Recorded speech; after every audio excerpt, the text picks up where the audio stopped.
ಪಂಜಾಬ್ ಕಡೆಯಿಂದ ಕರ್ಕೊಂಬಂದವ್ರೆ, ಇಲ್ಲಾರು ಗನ್ಮ್ಯಾನ್ ಇಲ್ಲ ಅಂತ ಹೇಳಿ. ಯಾತಕ್ಕೆ ಪಂಜಾಬಿಂದ ಕರ್ಕೊಂಬಂದು ಇಟ್ಕೊಂಡವ್ರೆ ಎಲ್ಲರೂ? ಇವರ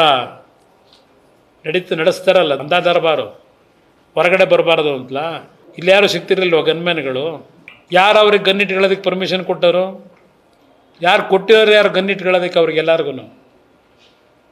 ಈಗ 5 ಗನ್ನು 12 ಗನ್ನು ಸೀಸ್ ಮಾಡಿದ್ದೀವಿ ಅಂತಾರೆ. ಅರೆಸ್ಟ್ ಮಾಡಿದ್ದೀರಾ ಯಾರನ್ನಾದರೂ? ಅದ್ಯಾರೋ 3 ಜನನ ಹೋಟ್ಲಲ್ಲಿ ಇಟ್ಕೊಂಡು ತನಿಖೆ ಮಾಡ್ತಾವ್ರಂತೆ. ಎಷ್ಟು ದಿವಸ ಬೇಕು ಅರೆಸ್ಟ್ ಮಾಡೋಕ್ಕೆ? ಒಬ್ಬ ಮಾಜಿ ಮುಖ್ಯಮಂತ್ರಿ ಮಗನ್ನ ಮಾಜಿ ಪ್ರಧಾನಮಂತ್ರಿ ಮನೆಗೆ ನುಗ್ಬಿಟ್ಟು ಅರೆಸ್ಟ್ ಮಾಡಿಸ್ತೀರಿ. ಏನು ದೊಡ್ಡ ಅಪರಾಧ ಮಾಡವನೇ ಅಂತ ಎಲ್ಲ ಸಹಿಸ್ಕೊಂಡಿದ್ದೀವಿ. ಹೇಳಿ ಅವ್ರ ಯೋಗ್ಯತೆಗೆ ಯಾರಿಗೋಸ್ಕರ ಮಾಡಿದ್ದೀವಿ ಅಂತ. ನಾನು ಹೇಳ್ತಾ ಇದ್ದೀನಿ, ಸತ್ಯತೆ ಹೊರಗೆ ಬರಲಿ. 2 ಪೋಸ್ಟ್ ಮಾರ್ಟಮ್ 2 ಬಾರಿ ಮಾಡಿದ್ರೋ ಇಲ್ವೋ ಸತ್ಯ ಹೇಳಿ, ಜನಗಳ ಮುಂದಿಡಿ. ಯಾವಾಗ ಸಿಕ್ತು ನಿಮ್ಗೆ ಗುಂಡದು?